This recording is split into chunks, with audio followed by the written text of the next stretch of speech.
Weston, lovely to be here with you. It's lovely to be here, Liam. I'd like to start just by asking you how you started playing and who your influences were when you were starting out. Right, well, I grew up on Canvey Island, down in Essex, which was the home of sort of the Essex R&B thing. And in the mid-70s, it was the best place to live because we had a band, Dr. Feelgood. And I was just at the right age when they were, I was sort of 16, 17. They had #1 record. You know, their album went straight to #1, which was fantastic. You know, all against all the bigger bands today, as it were. And I, as soon as I heard them play on the Geordie scene on television, I was hooked on the music. I just wanted to play. But Lee Brillo was singing. He played a bit of harmonica. Yeah. So I was influenced by him. But I always wanted a harmonica. My dad bought me a chromatic when I was about 12 or 13. And he also bought a selection of records when we got our first record player. One was Boogie Woogie Explosions on the piano, and I learned, we had a piano in the house, and I learned to play the piano from that record by ear. Not great, but got by. And it won This Is the Blues, with lots of compilations. Yeah. Sonny Boy was on it, and Julie Wells, Sam Myers. And I really wanted to play the harmonica. I loved the sound of it. I heard it, you know, a few times on the telly. And, one of the things I remember I heard when I was about 10 or 11, you might not know this, but there's a Judy Garland film called Pigskin Parade. Okay. And I've seen the clip. It's actually been isolated on YouTube. And there's a guy called Robert McClung. Yeah. And he was the Hollywood harmonica player, and he plays a fox chase and a train on a diatonic harp right in the middle of the film. And it just sounds fantastic. Yeah. You know, he died when he was about 25, but he has a white guy, but he's a fantastic harmonica player. I heard that and thought, wow, I really like that. So that was a big thing. I knew it was in my head. You know, things like watching Hard Day's Night with John Lennon playing harmonica on the train, I think, with a song called Should Know Better with a Girl Like You, I think it's called. And I like the sound of that. I've always liked the sound of it. But as I say, so I got the chromatic harmonica because I thought, with the button, you probably can get the blues notes. You know, you press the button and the blues notes come in. It's that kind of mentality. Because, say, back in the 70s, it wasn't much of a way of instruction. So it was a good few years messing around, not really getting it on with that. And 17, I know I was 17 because I had a motorbike. And local shop, in local music shop in the case had a selection of harmonicas like they do from Hona.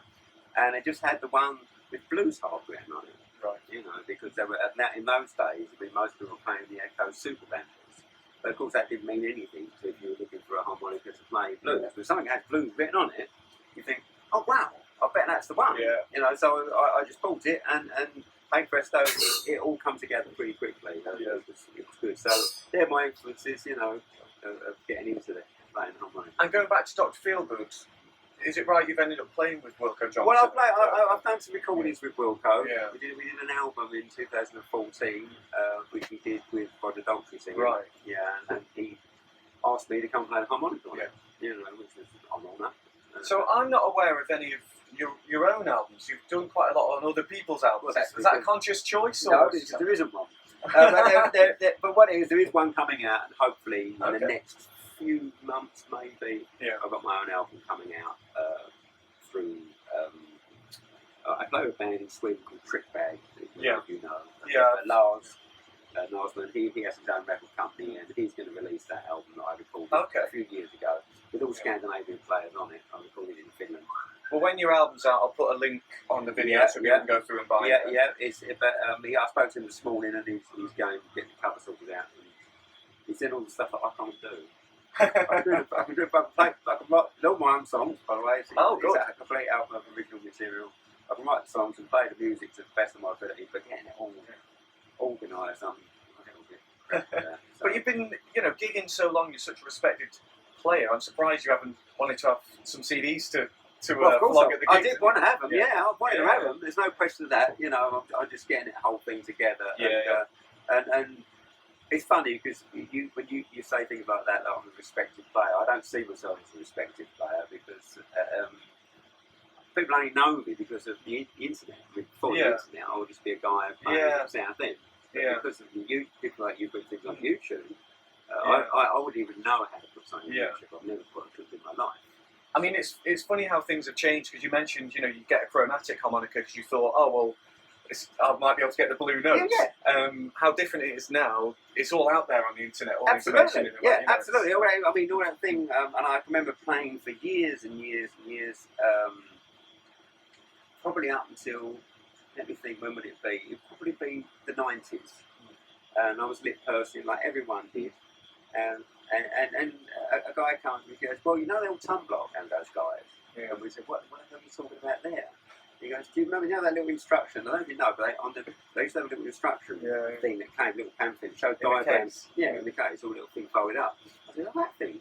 He said, yeah. He said, they all play like that, all the Chicago guys, and that's how you get that sound. I said, really? So, kind of locked myself away. Yeah, it was definitely the 90s, because I'm trying to think.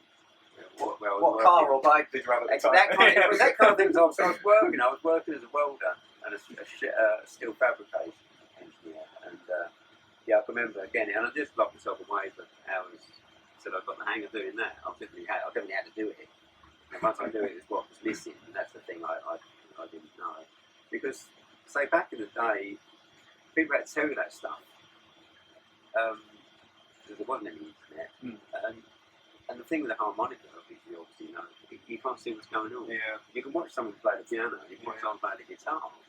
The harmonica is inside your mouth, and and once you sort of realise, well, it's only a certain amount. You've got a tongue, you've got your mouth, and you can suck and you can blow, and you can think, well, there's obviously some technique using all those things to make all the sounds that you want, that you hear, that you think, how is he doing that? He must be doing it with his tongue, or with his throat, or with his diaphragm, or whatever, I remember Paul Lamb saying that, I don't know if it was days or months or years he went by not knowing how to play in second position, cross harp. Yeah. So he was trying to play Sonny Terry stuff, but he was, using a G harp to try and play in the key of G. And he just, no one told him. He just didn't know, and it wasn't until someone told him that he realised. It was back, I mean, I know Paul, he's a friend of mine, but he was back in those days where we sort of just bought records, loved it, wanted to play like it. Yeah. But no one was helping you, and it wasn't any, to be honest, it wasn't the great players in England at that time, that you could go to if you had the sort of guts to go and speak to them, and you do it, no one did that kind of thing. And you didn't have lessons? No, I taught myself. That's how I taught myself wrong for many, many years, and then someone just came in and said, don't do it like this. Well, I regret that. I mean, I don't know how you played yourself, Leon, but it's a big difference between that person and something you go over to tum blocking.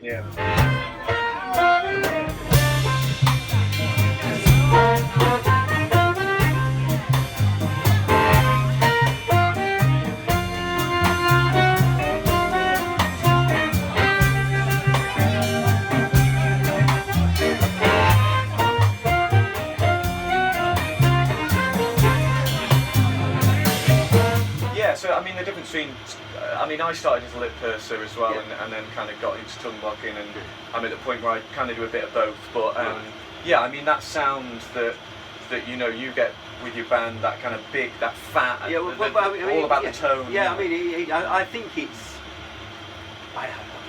do you know what, when you asked me to come and do this, I don't know a lot about the harmonic, but I have, my opinion is, if you tongue block, it really shows when you play an amplified harmonica.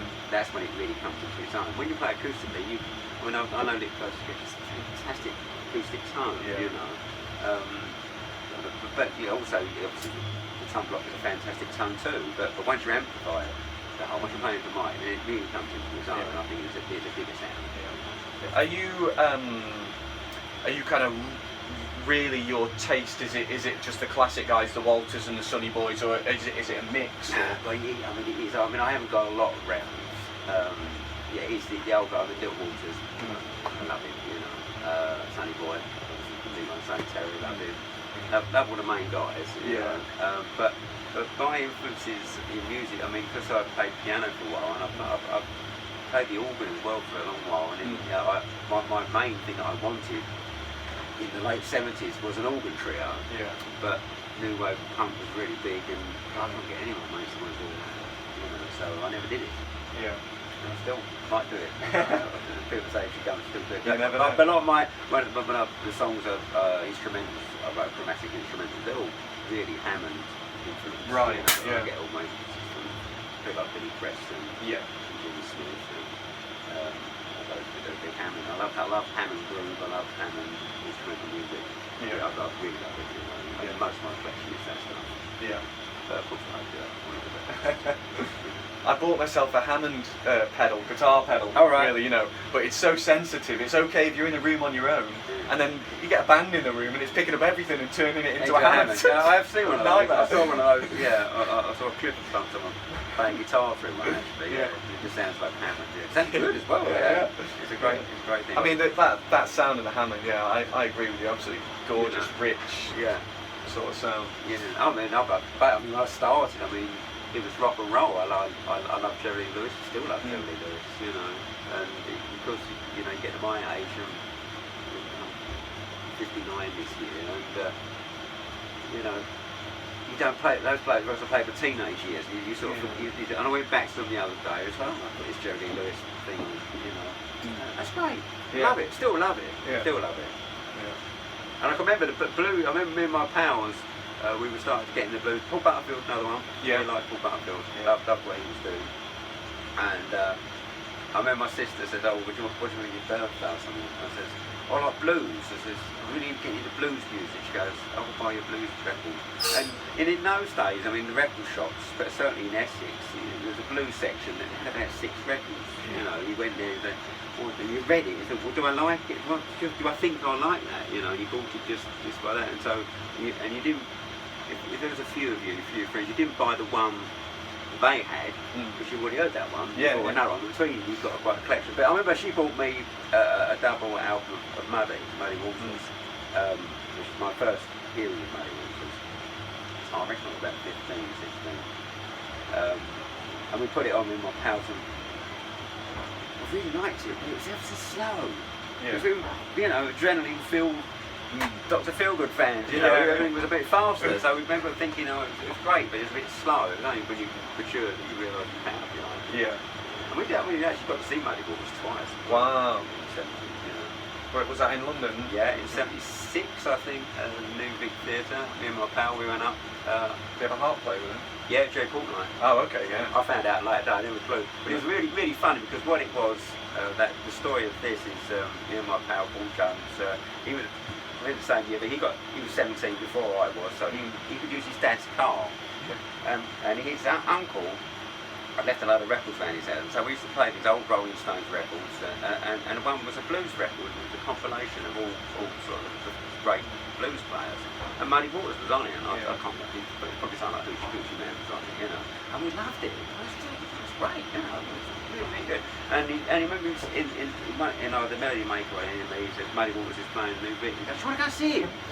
"Oh, not off, yeah, let's go and see him, that'd be brilliant." I said, "I'll drive us up there." So we got tickets, we went up there, parked up. Of course, it's a compilation album, and we both realised we got there. I know what it looks like, don't we? So the band's kicking off, I was saying, "I think it's a bloke on the harmonica." He goes, no, I think he's playing the guitar. Because he did two or three songs before he even walked out. Yeah. He walked out, so we did, that's him, that must be him, So we had no pictures in the enemy of him, we hadn't studied him or be massive fans, we just really liked the record. So that's the funny story. Our first thing, we didn't know what to expect it was going to look like. I think it's Bob Margolin was in the band, and that was kind of the late 70s. And I saw him again a few years later. We ended up being a Rainbow. Are there any kind of the newer guys or the overblow guys you listen to? I don't know. I can't do it. Yeah. And I think about that, and we're like in this little gang of people saying, "I can't do it." So I don't like it. I don't know if I don't like it because I can't do it, or I really don't like it.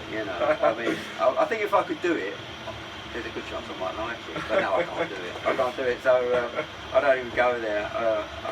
Someone tried to explain to me, but I haven't got the technique to do it. But do you still customise harmonicas? No, only for myself. No, Right. I stopped that a while back. It was it's just. I was using all kind of parts, and it started getting very expensive, the change management, and just went ridiculously because I had to charge so much more than what I was charging to make the same amount of profit. I didn't see worth it. And so you just kind of tinker with your own. I do, yeah. Help. Okay, well, I'm going to think. I mean, I keep promising myself I'll build a new section. There's so many bits involved. But I mean, this thing must be 25 years old. Really? Inside there, I'm playing a lump of rust really with new reed plates. Almost as old as me, that. Yeah, well, reed plates in it. I mean, it's got new reed plates on it, but the bits are all old. Yeah. It must be a health hazard playing this really, to be honest with you. So one of these days I'll get around to building myself a set of new ones.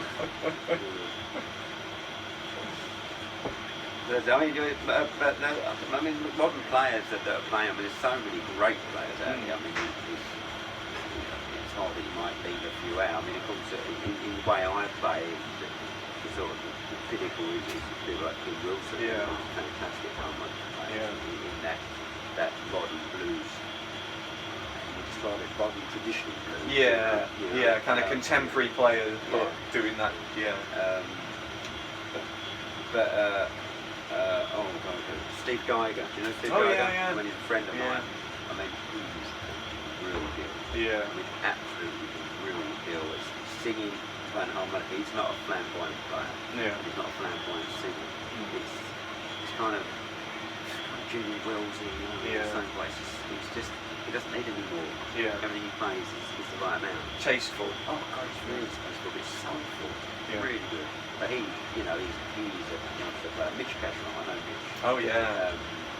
We did a short tour, me, Mitch and Steve. Oh really? All together, yeah. So we got to be quite good friends together. Mitch is just incredible. I love it. I've never seen him live. Heard his records and his blow bends, his first position. It's like so sweet. Yeah, really I mean that is when you hear that. I mean he's got his own signature thing, isn't he? I mean, you hear that, you're doing the Mitch Cashman thing. It's his signature thing. Yeah. He doesn't only do that. He plays everything wonderfully. But he's a modern player in a traditional way. But he's another one of those guys, you get a couple of notes. That's Mitch Cashman. Yeah. And that's a really unique thing to do. Yeah. Pretty impressive. He's got it going on, Phil Clark had that. Yeah. I mean, immediately, so many people play harmonica because of him, I think. Yeah. Because as soon as you heard a couple of notes, it was Phil Clark. Yeah. Again, not that flash.